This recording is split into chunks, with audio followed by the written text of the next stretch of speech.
This has very strong Egyptian symbology. And when I saw this card, it was just really striking and it was really powerful.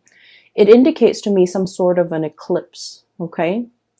And I feel like it could be the moon covering the sun, or the earth, the shadow of the earth covering the sun. And the sun indicates a very strong masculine energy. It indicates the self, the ego. And so I feel like for some of you, there is a major male figure that is eclipsed out of your life. Okay. So, and I'm seeing, like, you know, like potentially a brother you try to help, but you can no longer help. A father, you try to, you know, tell them what's like the rightful path to walk towards, and, you know, against their better judgment, they're not able to get there. So you've had to eclipse somebody out of your life. And for some of you, a past relationship partner, somebody who might have been very ego driven. Okay. It's all about me. It was not about the relationship. It was just, they were hanging on to this relationship with you mainly because, you know, it stroked their ego. It made them feel good. Whenever the world has dealt them a blow, they come running back to you. And so I feel like you are turning your back, literally turning your back, eclipsing something or somebody out of your life, okay? Mainly because you understand that you can no longer give yourself to this situation. And then I also feel what's right underneath it is the Ace of Cups, okay? Once upon a time, there was great love involved in this relationship. And now you're in a position where you can no longer feed into this love. Some of you, the love has run out. And so you're turning your back, and you're kind of, they can scratch, they can pick at it. And I feel like you're just not giving any more of your energy. I feel for some of you, this love is eclipsed because there is a new love that is as comparable. The message I'm hearing here is once upon a time, okay? So I feel like there was the beginning, whatever that situation is, or whoever that person is in your life, it was a very fairy tale, puppy love, like overly romanticized, overly idealized type of a love where you thought in your naivety, okay? And in Scorpios, I say that very loosely because you guys are very realistic. But a lot of the times the emotions can take over, and, you know, we're all guilty of this, where we see things and we romanticize things, and we imbue characteristics into a love situation that might not be there. So I feel like you might have been a little bit blinded by this love situation, or it started in such a fairy tale romance that you thought it was going to be that way. And I feel like, you know, something happens. There was a wrench in the works. There were a lot of ego issues associated with this union where the other person was not ready for the relationship. They're not ready for the responsibilities. Even if it's a family situation, they're not ready for the responsibilities. If it's a father, if it's a mother, for example, they were all about themselves. They weren't about being a good parent.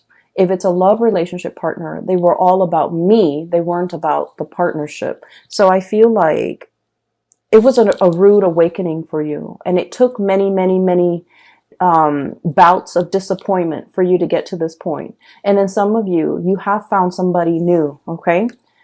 The Ace of Cups is about new love. And I feel like for many of you, there is a new love that is just as amazing and fairy tale-like. But I feel like this new love is built on mutual goals, mutual career paths, mutual like expansion. It's built on something very, very solid. We have here the Three of Pentacles.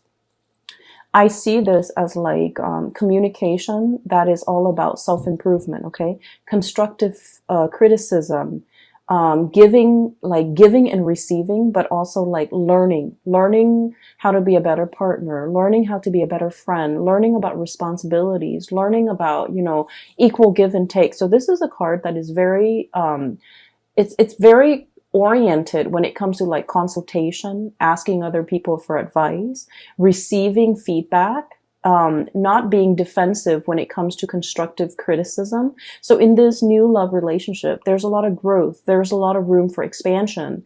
There's also just, you know, a lot of admiration and a lot of like working together to build something of greater value. Whereas in the past, the situation has not always been positive. So now you're in something new.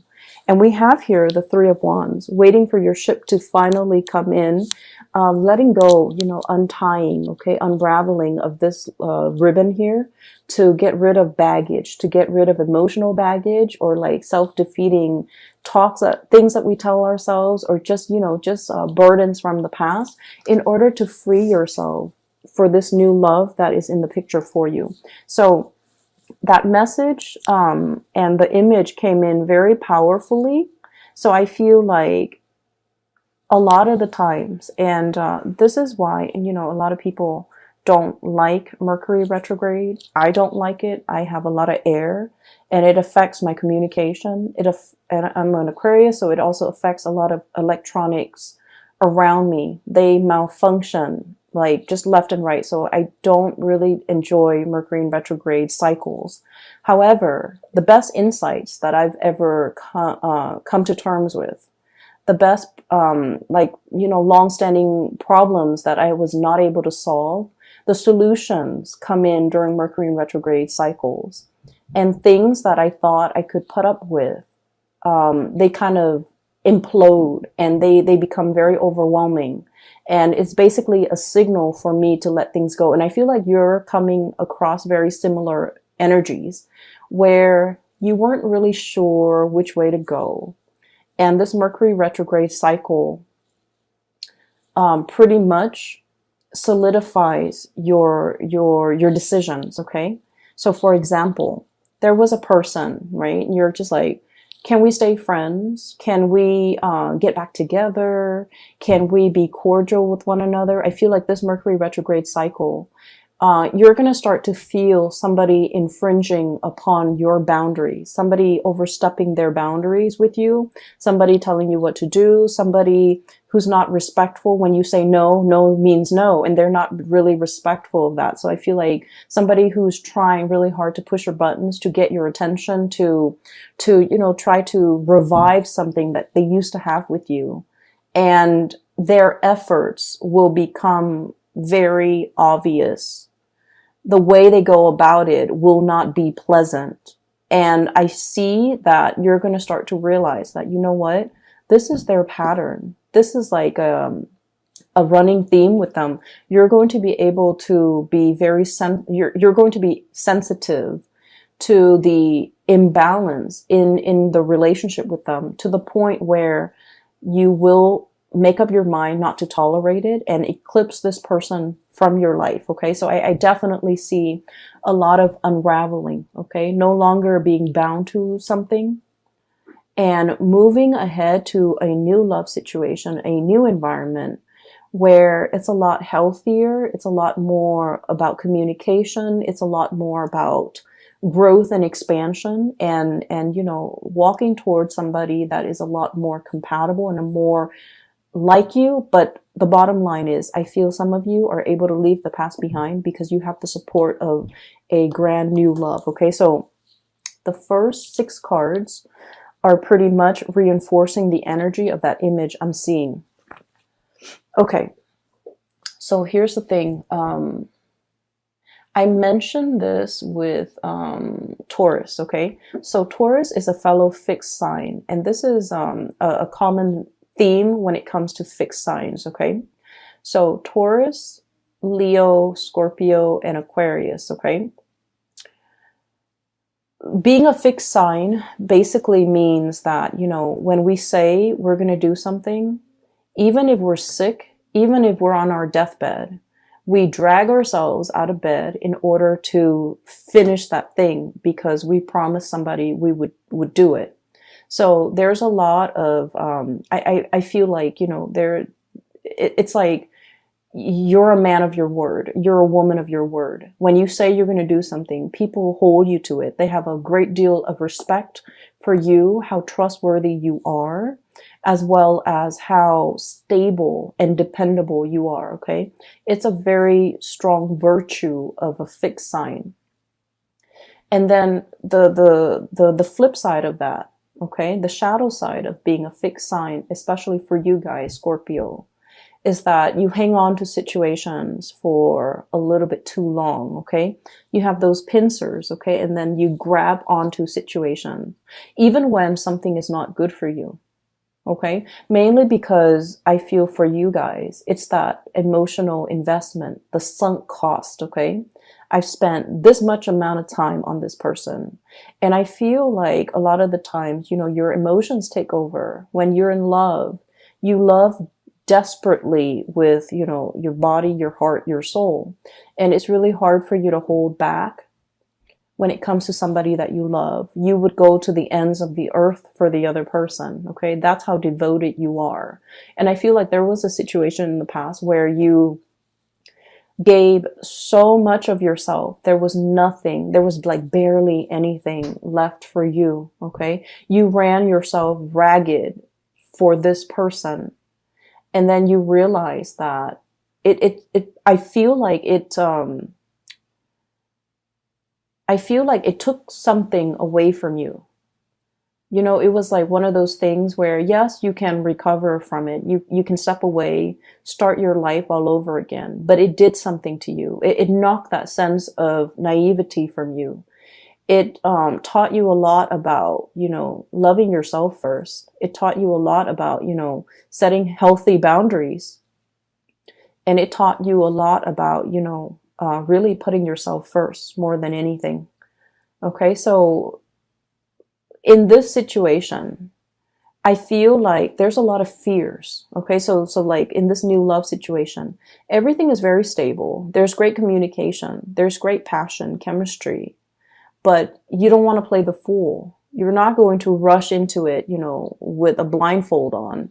You're still going to be very methodical. You're still going to give all of yourself to this relationship.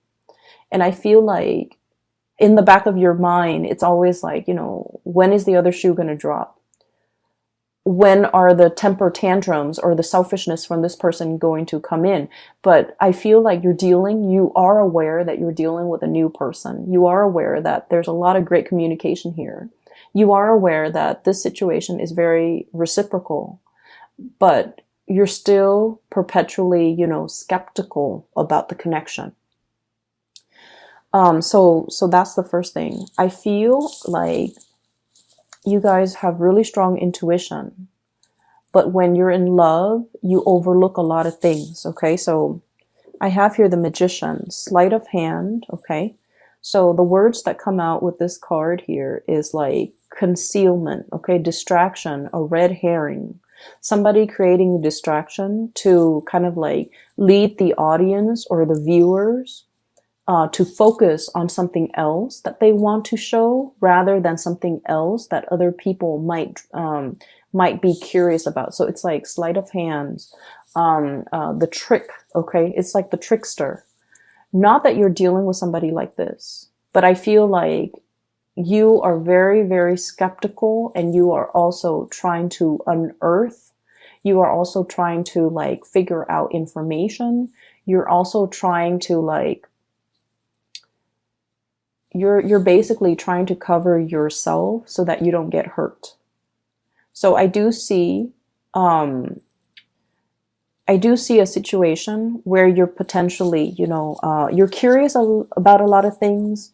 I also feel like, you know, looking at somebody's social media, I'm also feeling like wanting to, you know, wanting to access somebody's cell phone, wanting to access somebody's social media just to see what they're up to.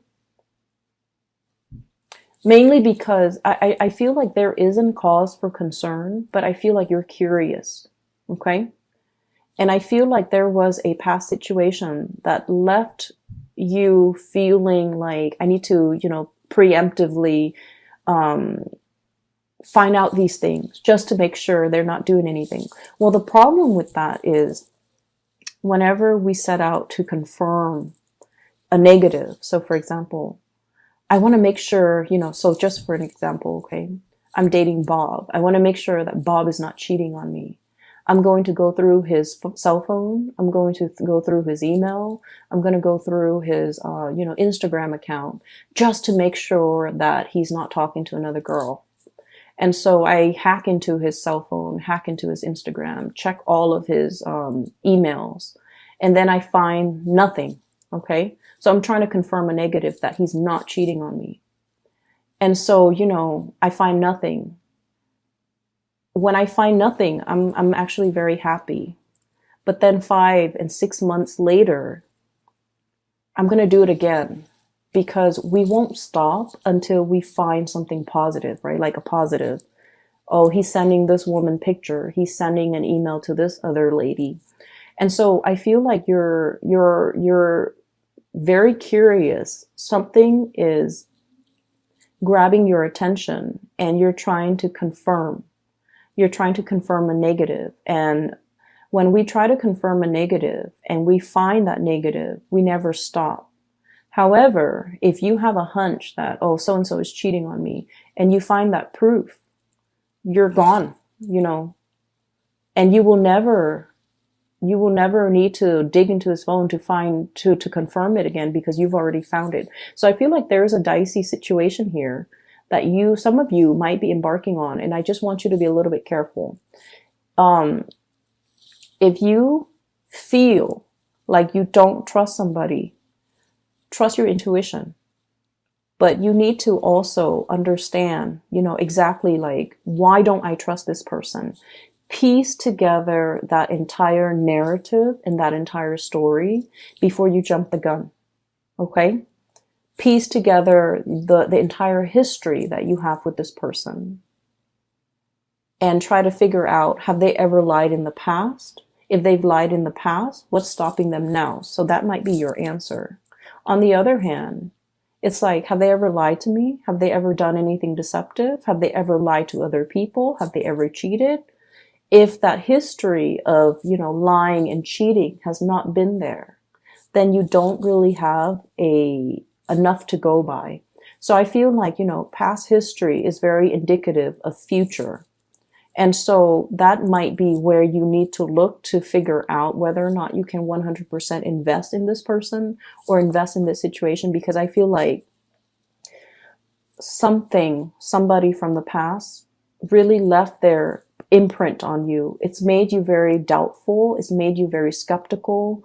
It's made you paranoid. And I also feel like it's made you scared to open yourself up.